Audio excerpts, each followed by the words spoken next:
Zee TV news కి స్వాగతం.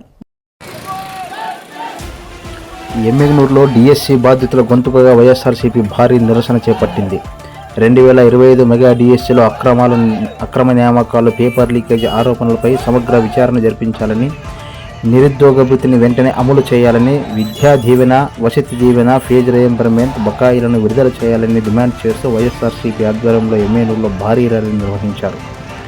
నియోజకవర్గ ఇన్ఛార్జి ఎర్రకోట రాజీవ్ రెడ్డి నేతృత్వంలో జరిగిన ఈ నిరసనలో వివిధ మండలాలు, గ్రామాల నుంచి నిరుద్యోగ యువత, విద్యార్థులు, డిఎస్సి అభ్యర్థులు, పార్టీ నాయకులు, కార్యకర్తలు పాల్గొన్నారు.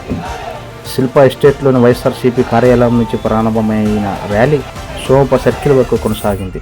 ఈ సందర్భంగా ప్రభుత్వానికి వ్యతిరేకంగా నినాదాలు చేస్తూ డిఎస్సి అభ్యర్థులకు న్యాయం చేయాలని నిరసనలు డిమాండ్లు చేశారు. ఈ సందర్భంగా ఎర్రకోట రాజీవ్ రెడ్డి గారు మాట్లాడుతూ, ఇది మెగా డిఎస్సి కాదు, దగా డిఎస్సి అంటూ ప్రభుత్వంపై తీవ్ర విమర్శలు చేశారు. డిఎస్సి వ్యవహారంపై వచ్చిన ఆరోపణలు సమగ్ర విచారణ జరిపించాలని, అవసరమైతే సిబిఐతో విచారణ చేపట్టాలని డిమాండ్ చేశారు. అలాగే నిరుద్యోగ భృతి, విద్యా దీవెన, వసతి దీవెన, ఫీజు రీయింబర్స్మెంట్ బకాయిలను వెంటనే విడుదల చేయాలని ప్రభుత్వాన్ని డిమాండ్ చేశారు. నిరసన కార్యక్రమాలను అడ్డుకునేందుకు పోలీసులు, అధికారుల ద్వారా నోటీసులు, ఆంక్షలు, అరెస్టులు చేయడం ప్రజాస్వామ్య హక్కులను అణచివేయడమేనని రాజీవ్ రెడ్డి మండిపడ్డారు. సంక్షేమ పథకాలను రాజకీయ బెదిరింపులకు ఉపయోగించరాదని వ్యాఖ్యానించారు. డిఎస్సి అంశంలో బాధ్యత వహిస్తూ విద్యాశాఖ మంత్రి నారా లోకేష్ రాజీనామా చేయాలని, అక్రమ నియామకాలు, పేపర్ లీకేజ్ ఆరోపణలపై సిబిఐ విచారణ చేపట్టాలని ఆయన డిమాండ్ చేశారు. విద్యార్థులు, ఉద్యోగులు, యువత భవిష్యత్తు కోసం న్యాయం జరిగే వరకు తమ పోరాటం కొనసాగుతుందని వైఎస్ఆర్సీపీ నేతలు స్పష్టం చేశారు.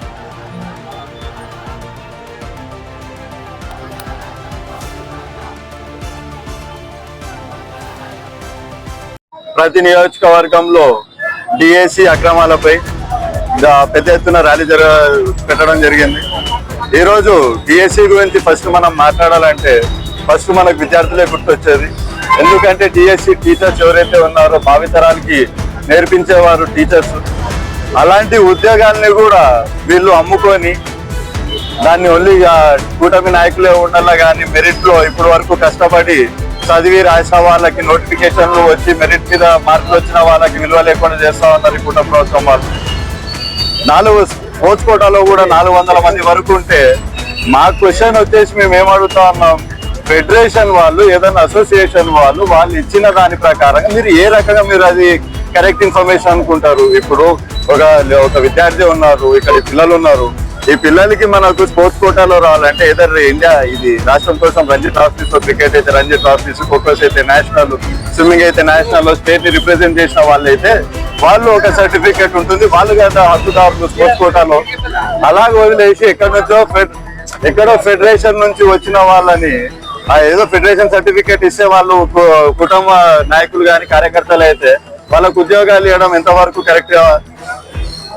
అసలు జరగని అక్రమం లేదు, చేయని తప్పుడు పని లేదు. విద్యార్థుల భవిష్యత్తు మీద కొట్టే అవసరం ఏముంది కూటమి ప్రభుత్వానికి? నారా లోకేష్ గారు ఇప్పుడు ఎడ్యుకేషన్ మినిస్టర్, ఆయనకి ఆ మాత్రం సెన్స్ లేదా? ఏమన్నా అంటే మేము స్టాన్ఫోర్డ్ లో చదువుకున్నాం, యుఎస్ లో చదువుకున్నాం, ఎక్కడెక్కడో చదువుకున్నాం అని చెప్పి ఈరోజు ఆయనే ఇవన్నీ తప్పుడు పని చేస్తా అన్నప్పుడు కనిపించడం లేదు ఆయనకు. విద్యార్థుల భవిష్యత్తు ఎందుకు అనుకుంటున్నాడు? ఆయనకంటే డబ్బు ఉన్నాయి, ఆయన పిల్లలంతా ఫారెన్ కో ఇంకెక్కడన్నా పోయి చదువుకుంటారు. ఈ పిల్లలు వీళ్ళ ఫీజు రియంబర్స్మెంట్ ఆపినారు. పిల్లలు ఫీజు రియంబర్స్మెంట్ ఎందుకు ఆపుతా ఉన్నారు? 2 ఏళ్ళ నుంచి ఇప్పటి వరకు ఎంతమందికి వచ్చింది? ఏమన్నా అంటే వైసీపీ వాళ్ళ పక్కన పిల్లలు తిరిగితే ఆ స్కూల్ కి రాకూడదు ఫీజు రియంబర్స్మెంట్. ఇది ఎక్కడ వ్యవస్థ? ఇది ఎక్కడి ప్రభుత్వం? ప్రభుత్వం ఉండేది అందరినీ మంచిగా చూసుకోవడానికా, లేకపోతే వస్తా కూటమి నాయకులకు ఒకటేనా? దొరికిన చోట అక్రమాలు చేయడం, దొరికిందంత దోచేయడం, పిల్లల భవిష్యత్తు ఆడుకోవడం, ఇదా రాజకీయము? ఇదా ప్రభుత్వం నడిపే తీరు? ఇంకేమన్నా అంటే పోలీస్ వ్యవస్థను పట్టుకొని అడ్డగించడం.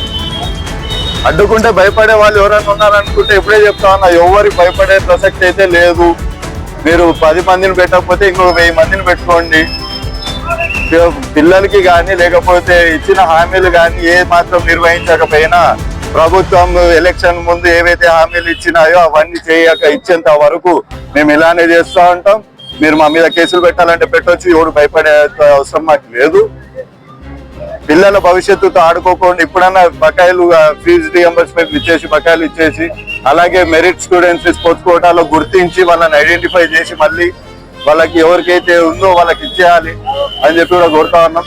సిబిఐ ఎంక్వైరీ అని అడుగుతా అంటే భయపడతా ఉన్నారు ఈ ప్రభుత్వం. ఎందుకు భయపడతా ఉంది ప్రభుత్వం? ఏం ప్రాబ్లం ఉందని భయపడతా ఉంది? తప్పు చేయలేదు కదా మీరు. మమ్మల్ని ఇంకా తప్పు అని చెప్పి చూపిస్తే మీకే మేలు కదా. వచ్చే లోకల్ బాడీ ఎలక్షన్స్ అయినా నెక్స్ట్ ఎలక్షన్స్ అయినా ఇంకా మీకే మంచి జరుగుతుంది కదా. కానీ చూపించలేదు. ఎందుకంటే అక్కడ తప్పు జరిగింది కాబట్టి చూపించలేకపోతా ఉన్నారు. వాళ్ళు తప్పు చేయని వాళ్ళు అయితే సిబిఐ ఎంక్వైరీ అంటే వాళ్ళు మన మీద తప్పుడు ప్రచారం చేస్తున్నారని ఫస్ట్ పోవాల్సిన వాళ్ళు ఇంకా నిరూపించుకోవడానికి. అలాంటిది ఈ రోజు వరకు డిఎస్సి అక్రమాలపై రెస్పాన్స్ లేదు. దాన్ని ఇప్పుడు మళ్ళీ ఒక పబ్లిసిటీ చేసుకోవాలి, యూత్ లో మళ్ళీ విద్యార్థుల దగ్గర మనకి అగేన్స్ట్ పోతా ఉందని చెప్పి థ్యాంక్ యూ సీఎం గారు అని చెప్పి ర్యాలీలు ఎందుకు చేస్తున్నారు? ర్యాలీలు ఇప్పుడు ఎన్ని సంవత్సరాలు గుర్తురాని ర్యాలీ ఈ రోజు ఎందుకు గుర్తొచ్చింది మళ్ళీ మీకు కూడా?